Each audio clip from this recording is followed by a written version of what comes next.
Bismillahirrahmanirrahim. Assalamualaikum warahmatullahi wabarakatuh. Saya Muhammad Masuk saya dengan NIM 2003-51-5025 kelas Penjaskes Rek A angkatan 2020. Sini saya akan menjelaskan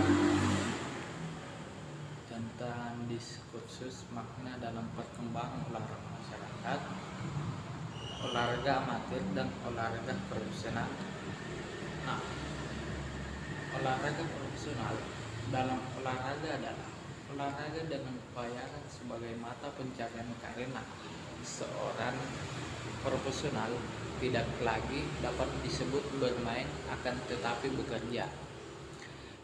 Ia tidak lagi berolahraga karena kesenangan untuk memperoleh uang sebagai nafkah hidupnya.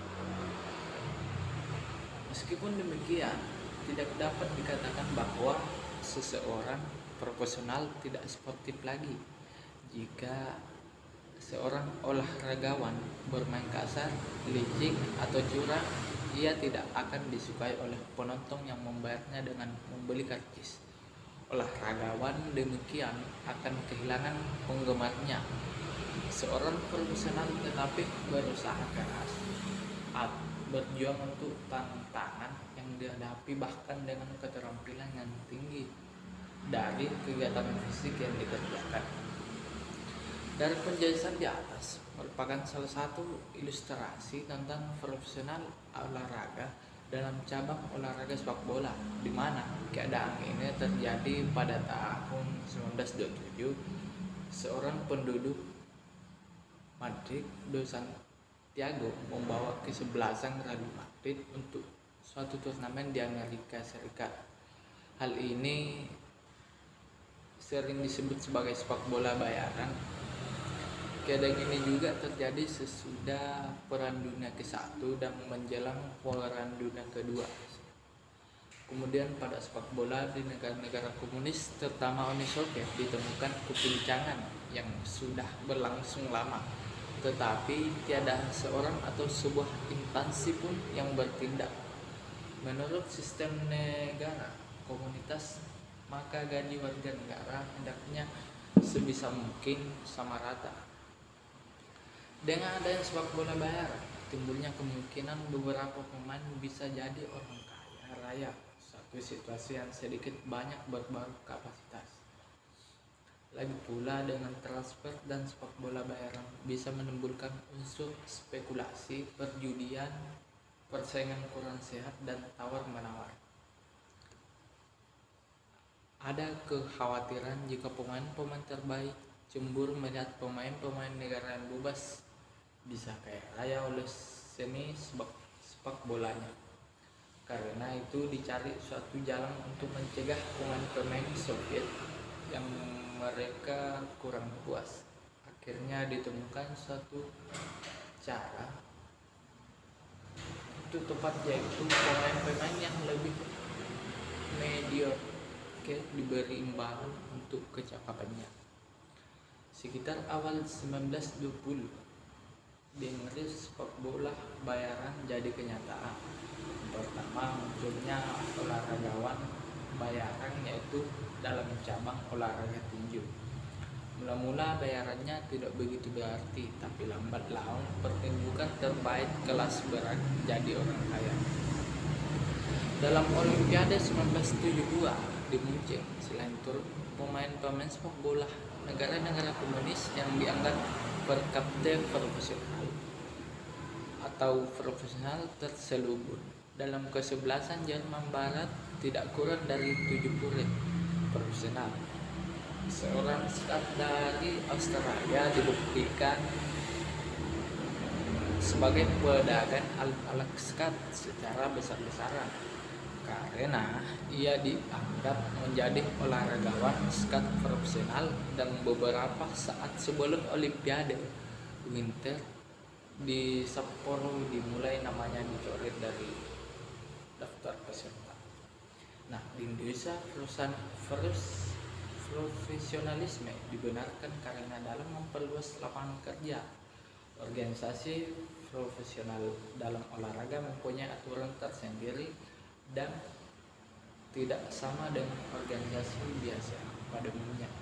Profesional di Indonesia sebelum berkembang seperti di negara lain, khususnya di negara-negara liberal, di negara-negara sosialis tidak mengenal profesionalisme. Segala segi kehidupan bisa dan menjadi tanggung jawab negara. Demikian juga dengan olahragawan, kehidupan mereka dijamin oleh pemerintah dan memperoleh gaji seperti pegawai negeri. Nah, kita masuk pada olahraga prestasi dan olahraga kesehatan.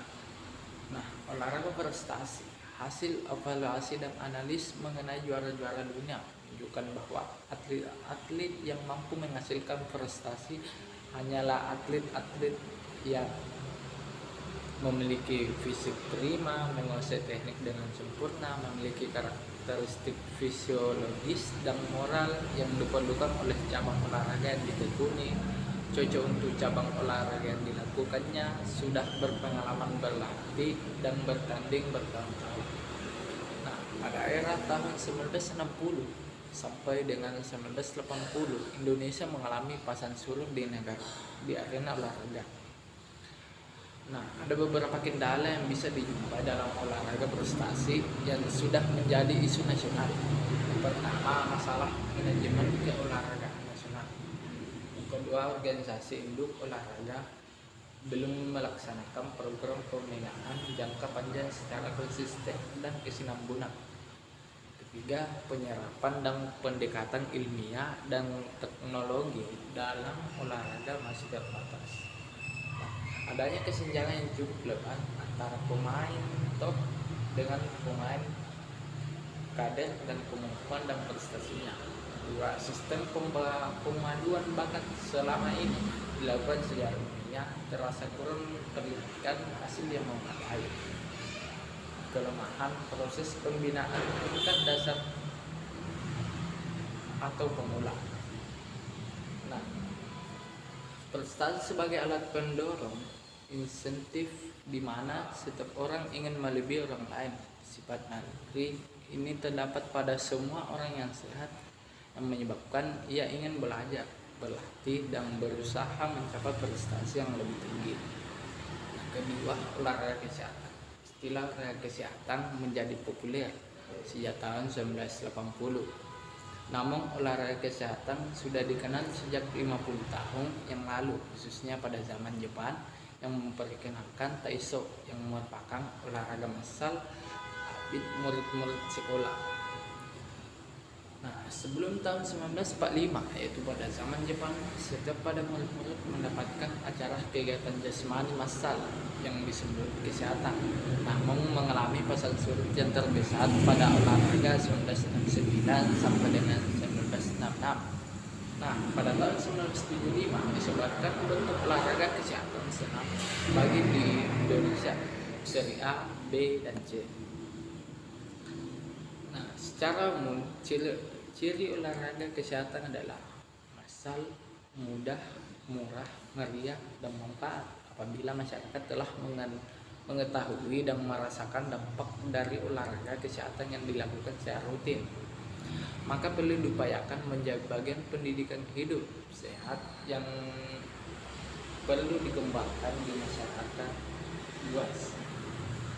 Nah, produktivitas kerja dan prestasi olahraga pada dasarnya dapat dilaksanakan dengan dorongan cara sebagai berikut. A.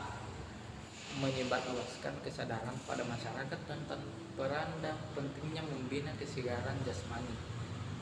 B. Menciptakan suasana yang kondusif. C. Mengembangkan sarana dan prasarana. D. Mengembangkan ketegangan yang menunjang kesegaran jasmani. E. Pemberian penghargaan. F. Pengembangan produktivitas legislasi. Nah, itulah tadi penjelasan mengenai